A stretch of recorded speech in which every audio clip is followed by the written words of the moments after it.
नमस्कार, हमारे चैनल में आपका स्वागत है। मैं हूं रामचंद्र मौर्य।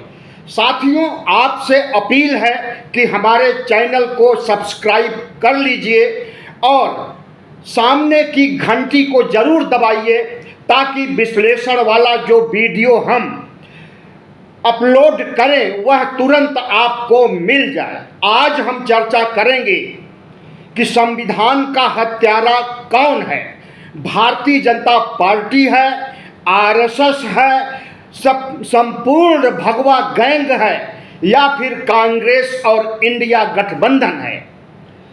12 जुलाई 2024 को गृह मंत्री अमित शाह ने राजकीय राजपत्र यानी गजट जारी करते हुए कहा कि अब 25 जून को हर साल संविधान हत्या दिवस मनाया जाएगा।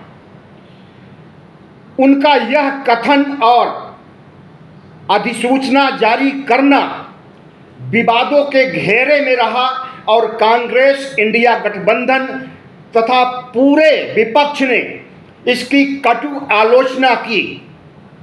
कांग्रेस पार्टी के जयराम रमेश ने तो यहाँ तक कहा कि 30 जनवरी 1948 को गांधी जी की हत्या आरएसएस के कार्यकर्ता नाथूराम गोडसे ने किया था। सबसे पहले 30 जनवरी को गांधी हत्या दिवस के लिए अधिसूचना जारी की जाए केंद्र सरकार के द्वारा। इसके बाद विवाद छिड़ गया और अब जनता के बीच में चर्चा का विषय है कि संविधान का हत्यारा कौन।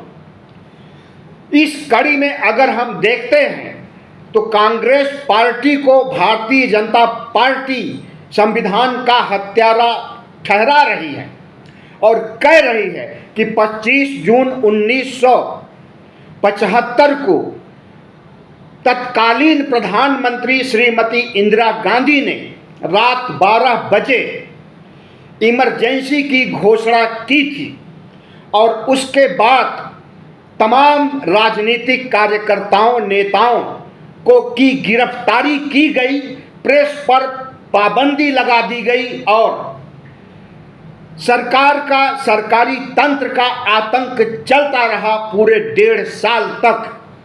इस बीच जेल में जितनी मौतें हुई या जो लोग जेल में डाले गए वे अब इस दुनिया में नहीं हैं, तो उनकी आत्मा को शांति देने के लिए हर साल 25 जून को संविधान हत्या दिवस मनाया जाएगा। सबसे पहले तो हमारा आरोप भारतीय जनता पार्टी पर यह है कि संविधान शब्द एक ऐसी शब्दावली है जिससे हमारा लोकतंत्र चलता है, जिससे देश का शासन प्रशासन नियंत्रित होता है, जिसके आधार पर शासन प्रशासन चल रहा है। और इस संविधान की कद्र न सिर्फ भारत के लोग बल्कि दुनिया के लोग करते हैं। तो बाबा साहब के संविधान के साथ जिसकी की इतनी मर्यादा है, इतनी इज्जत है, इतना सम्मान है, उसके साथ हत्या शब्द जोड़ना क्या वाजिब होगा? क्या संविधान कोई जीवित मनुष्य है जो उसकी हत्या की जाएगी? और अगर हत्या की गई है तो उन हत्यारों के खिलाफ एफआईआर भी करना चाहिए, उनकी गिरफ्तारी होनी चाहिए। हत्या होने पर 302 का मुकदमा चलाया जाता है और हत्यारे को फांसी की सजा सुनाई जाती है। राष्ट्रपति भी उसे नहीं माफ करते हैं, जबकि राष्ट्रपति का अधिकार है किसी भी फांसी की सजा को रोक दे। तो प्रधानमंत्री नरेंद्र मोदी ने संविधान के हत्या करने वाले हत्यारों की गिरफ्तारी क्यों नहीं किया, एफआईआर क्यों नहीं किया और उन हत्यारों को कड़ी सजा, फांसी की सजा क्यों नहीं दी गई? यह सवाल हम ही नहीं पूरा देश पूछ रहा है।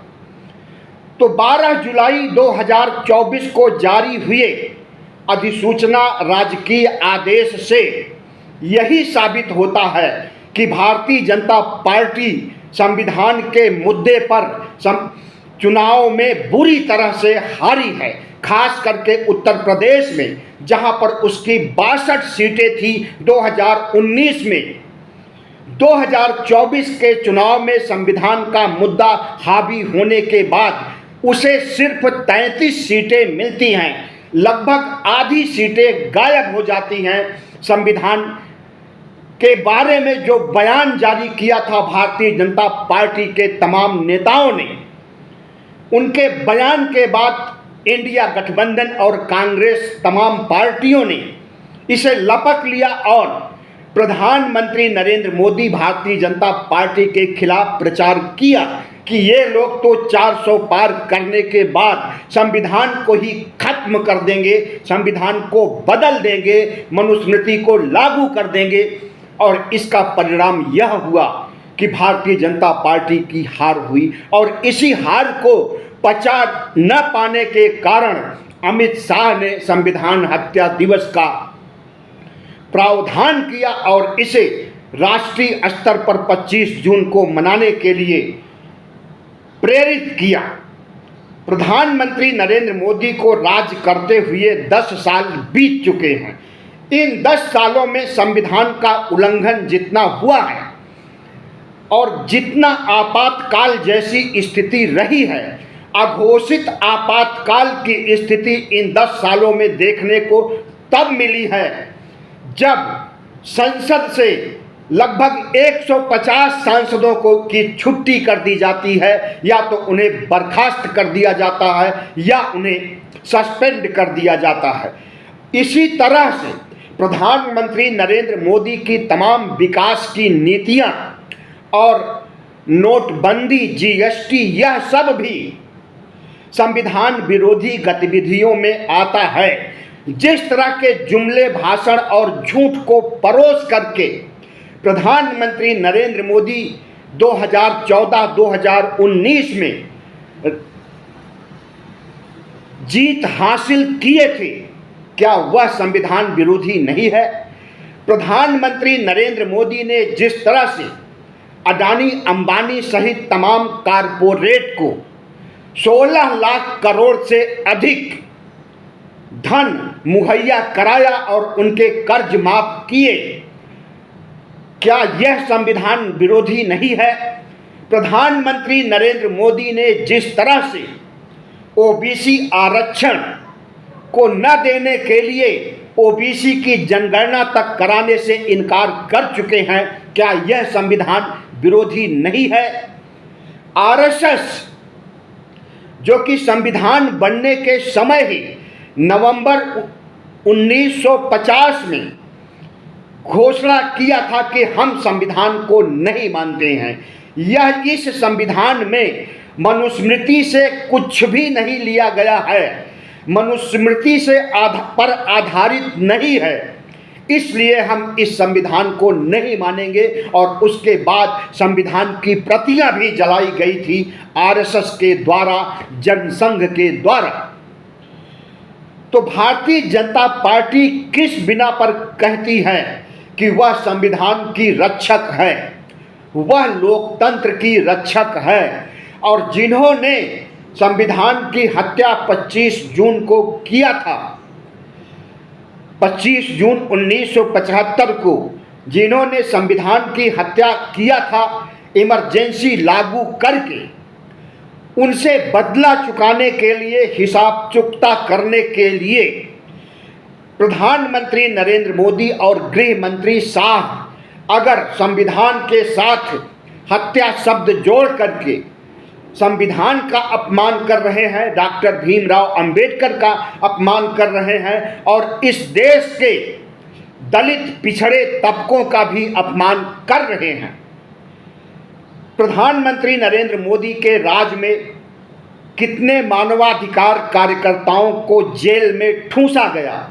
तीस्ता सीतलवाड़, अरुंधति राय जैसे तमाम सामाजिक कार्यकर्ता, मानवाधिकारों की रक्षा करने वाले कार्यकर्ताओं को चुन चुन करके जेल में ठूसा गया, फादर स्टेन स्वामी की तो जेल में मौत भी हो गई है।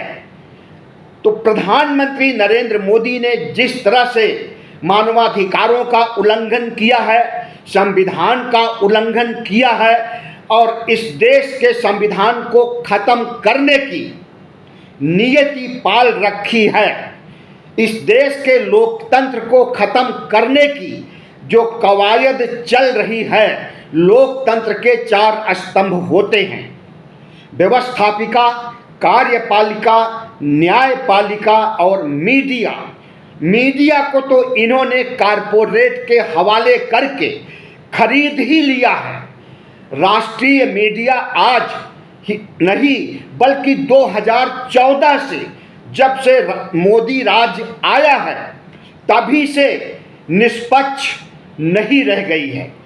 गोदी मीडिया के रूप में अब राष्ट्रीय मीडिया को जाना जाता है और यह गोदी मीडिया नरेंद्र मोदी के गोद में बैठ करके जिस तरह से विपक्ष को इग्नोर कर रही है और प्रधानमंत्री नरेंद्र मोदी भारतीय जनता पार्टी के झूठ जुमलों का प्रचार कर रही है, महिमा मंडन कर रही है, उसे पूरा देश देख रहा है। तो लोकतंत्र के 4थे स्तंभ मीडिया की हत्या नरेंद्र मोदी ने किया है। तो क्या मीडिया हत्या दिवस मनाया जाएगा? मीडिया हत्या दिवस मनाने की जरूरत है क्योंकि यह अभी का ताजा मामला है। 25 जून 1975 को जो इमरजेंसी लागू की गई थी वह इतिहास की सामग्री बन चुका है, लेकिन जो तत्काल में संविधान की हत्या हो रही है, लोकतंत्र की हत्या हो रही है, अघोषित इमरजेंसी लगाई जा रही है, क्या इसके खिलाफ इस देश के दलित, पिछड़े, आदिवासी खड़े होंगे? क्या इसके खिलाफ जन आंदोलन छेड़ा जाएगा? और नहीं छेड़ा जाएगा तो प्रधानमंत्री नरेंद्र मोदी और मोहन भागवत की जो नियति है, और वह नियति लोकसभा चुनाव के दौरान सामने आ भी गई थी कि वह संविधान को बदल देंगे, संविधान को खत्म कर देंगे, संविधान की जगह मनुस्मृति लागू कर देंगे और इस देश को 1925 तक हिंदू राष्ट्र बना देंगे। तो बड़ा अपराध किसने किया है? इंदिरा गांधी ने किया है या नरेंद्र मोदी, जो लोकतंत्र के भी हत्यारे माने जा रहे हैं, संविधान के भी हत्यारे माने जा रहे हैं और इस देश की साझा संस्कृति के भी हत्यारे माने जा रहे हैं। तो सबसे पहले तो नरेंद्र मोदी के खिलाफ कार्रवाई होनी चाहिए सरकारी तौर पर कि इन्होंने न सिर्फ संविधान को अपमानित किया है, बाबा साहब डॉक्टर भीमराव अंबेडकर को अपमानित किया है और डॉक्टर भीमराव अंबेडकर में श्रद्धा रखने वाले दलित पिछड़ों को अपमानित किया है, बल्कि इस देश के 140 करोड़ लोगों को अपमानित करने का काम नरेंद्र मोदी और भारतीय जनता पार्टी ने किया है। इसकी सजा इन्हें मिलनी चाहिए। जाहिर है कि मोदी राज है, मोदी राज में मोदी को सजा नहीं मिल सकती है। यह सजा देने का काम इस देश के मतदाता करेंगे। 98 करोड़ मतदाता, जिसमें कि अधिकांश ओबीसी, एससी, एसटी के लोग हैं, ये लोग जिस दिन प्रधानमंत्री नरेंद्र मोदी को दंडित करने का काम करेंगे और इनके वोट पर चोट करेंगे, उसी दिन भारतीय जनता पार्टी भारत मुक्त हो जाएगी। प्रधानमंत्री नरेंद्र मोदी कांग्रेस को भारत मुक्त करने की बात 2014 से ही कहते आ रहे हैं, लेकिन आज तक कांग्रेस को भारत मुक्त नहीं कर सके हैं। लेकिन जो कवायद नरेंद्र मोदी संविधान, लोकतंत्र और साझा संस्कृति के खिलाफ कर रहे हैं आरएसएस के इशारे पर, इसकी सजा इन्हें जरूर देगी इस देश की जनता, इस देश के मतदाता। और सच पूछिए तो इन्हें सजा मिल भी चुकी है संविधान के मुद्दे पर। 2014 में 282 सीटें ला करके सरकार बनाते हैं, 2019 में 303 सीटें ला करके सरकार बनाते हैं। इनके संविधान विरोधी बयान संविधान को खत्म करने वाले बयान से इस देश की जनता इतना कुपित हुई कि इन्हें एक 240 पर ला करके पटक दिया। 32 सीटें कम रही 272, और 272 वह जादुई आंकड़ा होता है जिस पर सरकार बनाई जाती है। तो इन्हें संविधान की सजा मिल चुकी है। संविधान विरोधी रुख अपनाने और अपने सांसदों से संविधान को खत्म करने की बात कहलवाने वाले नरेंद्र मोदी को एक सजा मिल चुकी है, दूसरी सजा मिलनी बाकी है। एक सजा में इन्हें 240 पर लाया गया और तीसरी सजा में इन्हें 40 पर लाने की जरूरत है इस देश के ओबीसी, एससी, एसटी के मतदाताओं को। तभी नरेंद्र मोदी का अहंकार, इनका गुरूर, इनका तानाशाही रवैया खत्म होगा और फिर इंडिया का राज आएगा। प्रधानमंत्री नरेंद्र मोदी जिस तरह से बौखलाए हुए हैं अपनी हार की वजह से, अंदर ही अंदर टूट चुके हैं, और यहाँ तक अब उन्हें संसद में कहना पड़ रहा है कि विपक्ष हमारा गला घोंट रहा है। प्रधानमंत्री नरेंद्र मोदी यही हैं जिन्होंने 2019 के संसद में कहा था कि एक अकेला सब पर भारी। आज वही नरेंद्र मोदी बड़ी हार की वजह से घुटन महसूस कर रहे हैं संसद में, और विपक्षी सांसदों पर आरोप लगा रहे हैं कि इन्होंने 2.5 घंटे तक हमारा गला घोटा है। सिर्फ नरेंद्र मोदी ही नहीं बल्कि शाह भी टूट चुके हैं हार से। शाह ने तो ओम बिरला, जो कि लोकसभा अध्यक्ष हैं, इनसे गुहार लगाया कि हमारी रक्षा कीजिए, हमें संरक्षण दीजिए, हमें बचाइए विपक्ष से। तो क्या अमित शाह की हत्या करना चाहते थे विपक्ष के लोग? क्या इंडिया गठबंधन के लोग भारतीय जनता पार्टी की हत्या करना चाहते थे? कतई नहीं।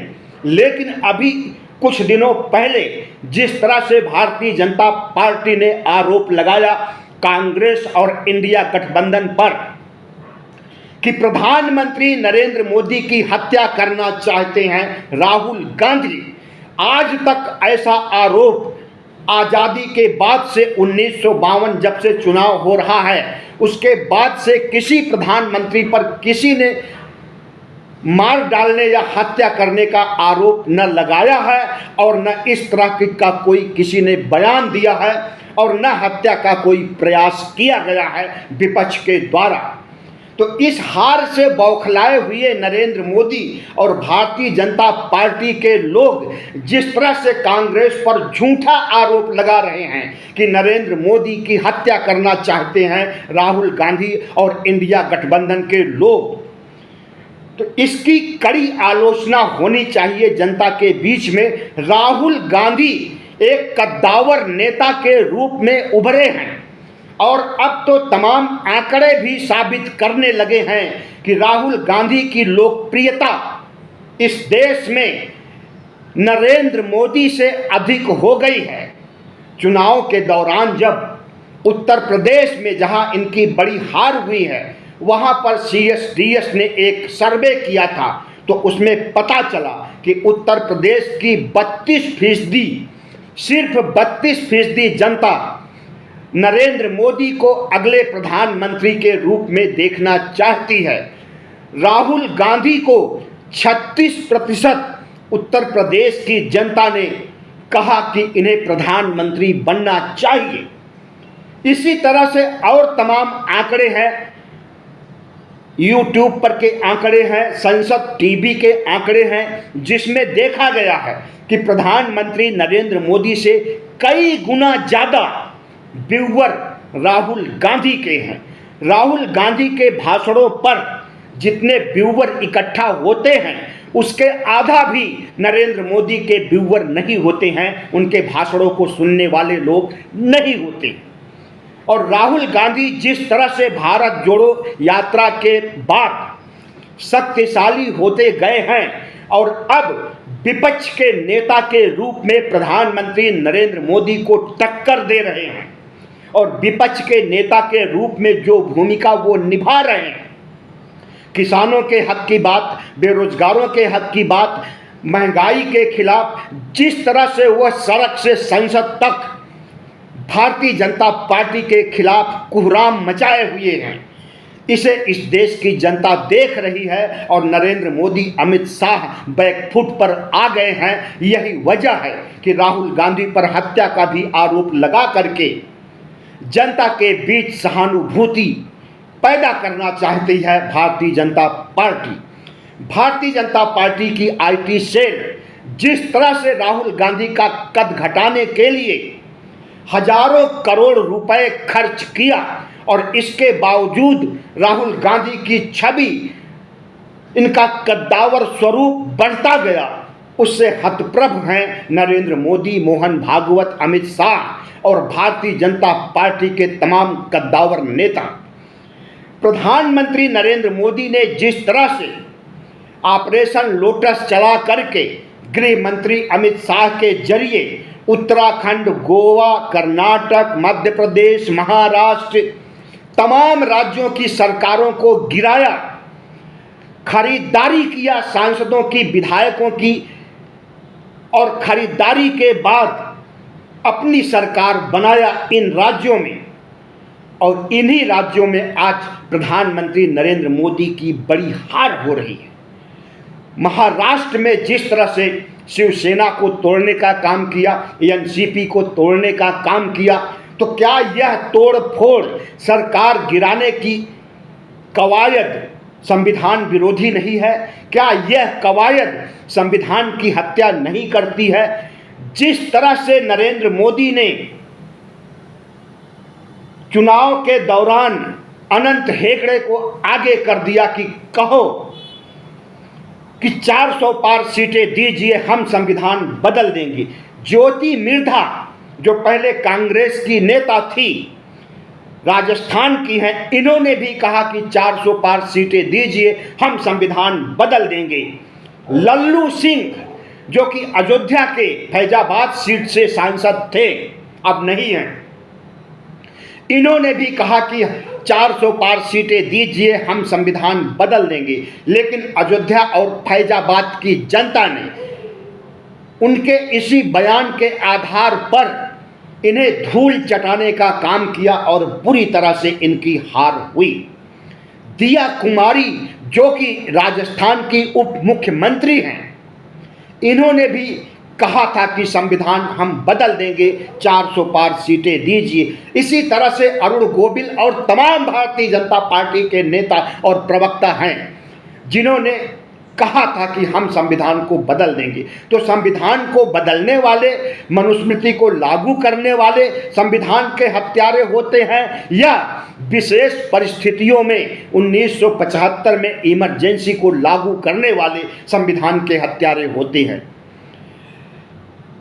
25 जून 1975 को इमरजेंसी लागू होने के बाद जो सियासी गतिविधियां हुई थी और जिस तरह से विपक्ष तत्कालीन प्रधानमंत्री इंदिरा गांधी के खिलाफ खड़ा हो गया था, जिन्हें जेल की सजा भी हुई थी, इसका फायदा भी विपक्ष को उस समय मिला था। 1977 में हुए लोकसभा चुनाव में विपक्ष की भारी जीत हुई थी, तो इसकी सजा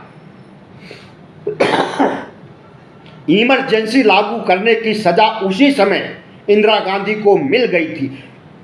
लेकिन इस देश की जनता ने इंदिरा गांधी में विश्वास जारी रखा था उस समय भी, और 1977 से 1980 तक जिस तरह से विपक्ष जनता पार्टी आपस में टकराती रही, एक के बाद दूसरे प्रधानमंत्री बनते रहे, और जिस तरह से नेताओं का स्वार्थ हावी हो गया और कुर्सी पाने के लिए कुछ भी करने के लिए आमादा हो गए थे, वह सब भी जनता देख रही थी। और फिर 1980 में इंदिरा गांधी की बड़ी जीत हासिल हुई थी। तो इमरजेंसी की सजा इंदिरा गांधी को मिल चुकी है। इसके बावजूद कांग्रेस पार्टी ने एक बार नहीं कई बार माफी मांगी है इमरजेंसी लागू करने के लिए। अंत में 3 सवाल, और वह सवाल ये हैं कि संविधान शब्द के साथ हत्या का शब्द जोड़ना दुर्भाग्यपूर्ण है। बाबा साहब डॉक्टर भीमराव अंबेडकर का अपमान है। हत्या, संविधान की हत्या जैसे शब्द को प्रचलित करना या संविधान हत्या दिवस मनाना लोकतंत्र के चारों स्तंभ जर्जर करने वाले नरेंद्र मोदी लोकतंत्र के हत्यारे माने जा रहे हैं। तो क्या लोकतंत्र के हत्यारे नरेंद्र मोदी के लिए भी लोकतंत्र की हत्या दिवस जैसा कुछ मनाया जाएगा? बिल्कुल मनाया जाएगा। इनकी हार होने के बाद लोकतंत्र की हत्या करने वाले नरेंद्र मोदी को हत्यारा साबित किया जाएगा और मुकदमा भी चल सकता है। संविधान खत्म करके मनुस्मृति को लागू करने की जिसकी नीयत है और मनुस्मृति लागू करके हिंदू राष्ट्र घोषित करने की जिसकी नियति है, वह संविधान विरोधी है, वह संविधान की हत्या कर रहा है, या कांग्रेस पार्टी संविधान की हत्या आज के तिथि में कर रही है। हम आपके ऊपर छोड़ते हैं। आप सोचिए कि कौन हत्यारा है, संविधान का असली हत्यारा कौन है और उसे कैसे दंडित करेंगे। आप वोट पर चोट करके दंडित करेंगे या किसी और तरीके से। बहुत बहुत धन्यवाद। हमारे चैनल को सब्सक्राइब कीजिएगा, लाइक कीजिएगा और शेयर कीजिएगा।